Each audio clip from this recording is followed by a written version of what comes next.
রহিম আসসালামু আলাইকুম। আশা করছি সবাই অনেক ভালো আছেন, সুস্থ আছেন। আলহামদুলিল্লাহ আমরাও ভালো আছি। আজকে শেয়ার করব দ্বিতীয় কমিশনটা আজকে কেন নেগেটিভ হয়েছে, সেই সাথে শেয়ার করব বর্তমানে কমিশনগুলোর পরিস্থিতি, হিস্টোরি বা বর্তমান কমিশনগুলো বাইরে সিকিউর হওয়ার পর থেকে কেমন। টু জেড জুড়ে থাকবেন আমার এই ব্লগে। চ্যানেলটি সাবস্ক্রাইব করে পাশে নোটিফিকেশন বেলটি বাজিয়ে দিবেন। ভিডিওটি প্লিজ প্লিজ প্লিজ ভাই ভিডিওটি শেয়ার দিবেন।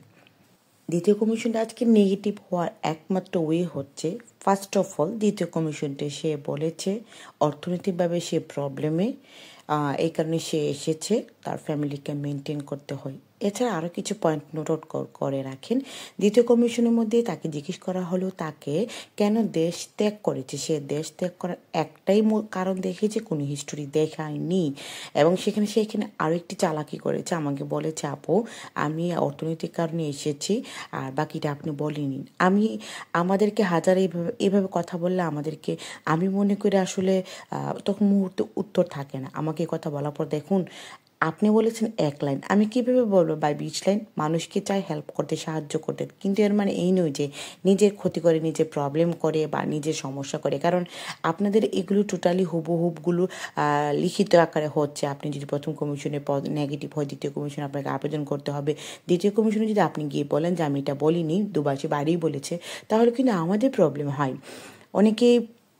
আমাকে প্রায় অনেকে বলে হয়তো বা ভাবে যে আপু হয়তো বা হেল্প করবে, কিন্তু আমরা হেল্প করতে পারি এটা একটা ভাষাটাকে সুন্দর করে উপস্থাপন করা দুভাষী হিসেবে, যে একটি সহজভাবে বলে, আরেকটার মধ্যে একটু গুরুত্ব দিয়ে বা একটু মিক্স করে একটু ভালো একটা কিছু ব্যবহার করে আমরা ট্রান্সলেটটা করতে পারি।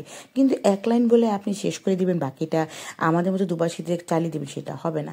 তৃতীয়ত, দুভাষী কেন রাগ করেছে বিচারক, রেগে একদম ফায়ার। কেন জানেন, আপনাদেরকে বারবার বলি, আপনি যেখানে থাকেন না কেন, কমিশনের আগে যদি কেউ ক্যাম্পে থাকেন তাহলে ডেফিনেটলি ক্যাম্পের অস্পিতি নিয়ে আসবেন, বা আপনি শো করবে তারা যে আপনি কোথায় থাকেন। যদি ক্যাম্পে না থাকেন, আপনার চিত্রে সৌজন্য নেওয়ার পর প্লিজ আপনারা যেখানে যান, ইটালি যে কোনো সিটিতে যান, আপনারা মিনিমাম একটি অ্যাড্রেস ওই থানা, ওই কস্তুরাতে অথবা আপনারা ওই প্যারফেতুরাতে দিয়ে যাবেন। কারণ এতে করে আপনার কমিশনের ডেটটা চলে যাবে এবং রেজাল্টও চলে যাবে। এই কাজটা না করলে আপনি যে থাকছেন ইতালিতে, এটা কিন্তু আপনার কমিশনটা কিন্তু অনেকটু ভ্যালু কমে যায়। কারণ এই ভাইটাকে অনেকবার প্রশ্ন করেছে, আমি বারবার বাংলাতে বলেছি ভাই আপনি কোন ঠিকানায় আপনার উত্তরটা যাবে, বা আপনি কোথায় থাকেন। উনি আরেকজনের ঠিকানা দেখিয়ে দিয়েছে। যেটি হোক হোক বন্ধু বা নিজে, আপনি অফিসিয়াল অস্পিতি লাগবে না। দেখুন আপনাদের নেগেটিভ হওয়ার আরেকটি কারণ হচ্ছে, বলছে বাংলাদেশে ব্যাক করলে তার সমস্যা কি। আজিলা আবেদনের মূল কারণটা বলে দিয়েছি, বাংলাদেশ ত্যাগ করেছেন, বাংলাদেশে ব্যাক করলে আপনি সমস্যা, সেটা তুলে ধরতে হবে। এটার অর্থ তখন উনি বলেছে যে উনি যদি বাংলাদেশে যায় ওনার কোনো লাইফে রিস্ক নেই, ওনার কোনো সমস্যা নেই, কিন্তু উনি অর্থনৈতিকভাবে একটা ফ্যামিলিকে চলার জন্যে ওনার ওই সাপোর্টটা নেই। এই হচ্ছে কথা। এবং ওনাকে বলেছে উনি কোনো কিছু বিক্রি করে এসেছে কিনা, উনি না বলেছে উনি অন্য মানুষ থেকে কালেক্ট করে এসেছে টাকা, এবং তাদেরকে ঋণ দিতে হবে, এবং সেটাতে তারা বাংলা টাকা থেকে ইতালিয়ান ইউরো এনে দেখেছে। উনি মাত্র 2000 ইউরো দিলেই ওনার ঋণটা শেষ হয়ে যাবে। তো আপনারা যারাই এই ভুলটা জীবনেও করবেন না, যে ইতিমধ্যে আমি ভিডিওতে বলেছি এগুলো আপনারা বলবেন না, এগুলো আসলে 100 নেগেটিভ আসে, একটু পার্টিকুলার ভিডিও বলবেন।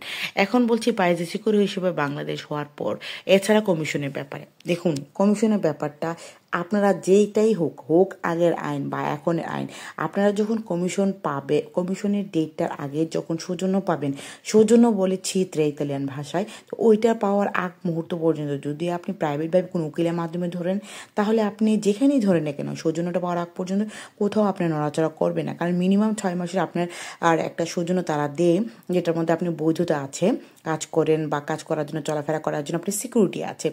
আর এছাড়া যদি আপনি কোনো ক্যাম্পে থাকেন, সৌজন্য পাওয়ার আগে, অর্থাৎ সৌজন্য চিত্রে পাওয়ার আগে আপনারা কোথাও যাবেন না। তারপরে সেকেন্ড স্টেপে গেলাম যে আপনারা গেলেন বা আপনারা যাবেন বন্ধু বান্ধব আত্মীয় স্বজনের মাধ্যমে কাজ করবেন, তাতেও কোনো সমস্যা নেই, কিন্তু মিনিমাম একটা অ্যাড্রেস, কেউ যদি ক্যাম্পে থাকে ক্যাম্পে দিয়ে যাবেন, কেউ যদি ক্যাম্পে না থাকে তাহলে উকিলের কাছে দিবেন, যাতে করে আপনার কমিশনের ঠিকানাটা কমিশনের কাগজটা চলে যায় এবং কমিশনের কাগজটার রেজাল্টের জন্য চলে যায়। আরেকটি প্রশ্ন, আপু আমাদের অনেকেই আসছে না, আমি ঠিকানা দিয়ে এসেছি। আপনারা অনেকেই ভুলটা করেন, এই ভুলটা কখনই করবে না। তাই বলি একটা ভিডিওতে আমি অনেক কিছু তথ্য শেয়ার করি, ভিডিওগুলো আপনাদের রিকোয়েস্ট থাকে সচরাচর শেয়ার করার জন্য। আপনার ভুলটা কী করেন? আপনারা ভুলটা করেন নামটা ঠিকানাটা দিয়ে ঠিকই যান, কিন্তু কলিং বেলে এখানে বলে কোম্পানির লোক কলিং বেলে গিয়ে আপনার নামটা লেখে না, তাহলে পোস্টটা থেকে আপনাকে কিভাবে ওই বাসায় যখন যাবে ঠিকানা মতে আপনার নাম না দেখলে চিঠিটা কিভাবে রেখে আসবে, আর এটা না রাখতে পারলে আপনি কিভাবেই জানবেন আপনার কমিশন কোন দিন বা আপনার রেজাল্টটা। আশা করছি আপনি এই ভুলটা করবেন না। দেখুন, অফিসিয়াল হসপিতে নিতে হবে এমন কোনো কথা নেই, বাধ্যবাধকতা নেই, বাট যে কোনো একটা অ্যাড্রেস আপনার ব্যবহার করবেন। তো দ্বিতীয় কমিশনটা পাইজে সিকিউর হিসেবে আপনারা বেশিরভাগই নেগেটিভ, 98% 90% আপনারা মনে করেন নেগেটিভ। এখন বলবেন কেন? কারণ বাংলাদেশ ফার্স্ট অফ অল পাইজে সিকিউর, তারাই বলে দিয়েছে বাংলাদেশ পাইজে সিকিউর, এর অর্থ বাংলাদেশে কোনো প্রবলেম নেই। দ্বিতীয়ত হচ্ছে আপনারা কোনো প্রকার ডকুমেন্টস তাদের দেখাতে পারবেন না, কারণ আগের দিন সৌজন্য, পরের দিন দেখা গেছে আপনারা কমিশন দিয়ে দিচ্ছেন। তো দ্বিতীয় কমিশনে আরও একটি বড় প্রবলেম, দ্বিতীয় কমিশন নেগেটিভ আসলে আপনাকে আবেদন করার জন্য 15 দিনের বেশি আপনারা পাবেন না। এটা অনেক বড় বাঙালিদের জন্য দুঃসংবাদ যে নেগেটিভ আসলে ইতালিতে 15 দিনের বেশি আপনাদেরকে আর টাইম দিবে না থাকার জন্য। এখানে আমার হাজব্যান্ড আমার ছেলের সাথে দুষ্টুমি করতেছে। তো যাই হোক, আমি আরেকটি কথা বলি, দ্বিতীয় কমিশনে আপনারা আশাবাদী করে রাখেন আপনাদের জন্য ইনশাআল্লাহ, যারা পাইজে সিকিউরো বা পটেনশিয়াল ইন্টারন্যাশনালে বা পটেনশিয়ালি স্পেশাল যারা আছেন তারা তো পজিটিভ পাচ্ছেনই। কালকে শেয়ার করবো পটেনশিয়ালি স্পেশালে যারা আইনের আওতায় পড়ছেন তাদের 3টি জিনিস হলে কাগজ দিয়ে দিচ্ছে। তবে যারা পটেনশিয়াল ইন্টারন্যাশনালে এই আইন এবং আপনারা পাইজে সিকিউর আইন পড়ছেন, ভাই আপনার টেনশন করার কিছু নাই, আপনার ধৈর্য ধারণ করুন, নতুন আপনাদের জন্য আইন আসবে। কারণ যারা স্পেশাল আইনে পড়েছেন তারাও কিন্তু ভাবেনি যে তাদের জন্য নতুন আইন হবে, তাদেরকে পজিটিভ দিয়ে দিবে। তো কালকে এটা শেয়ার করব 3 নম্বর কমিশনটা আমি আজকে পজিটিভ হয়েছে এবং সেটা অলরেডি বলেই দিয়েছে এবং কেন কী কারণে, এ হচ্ছে কথা।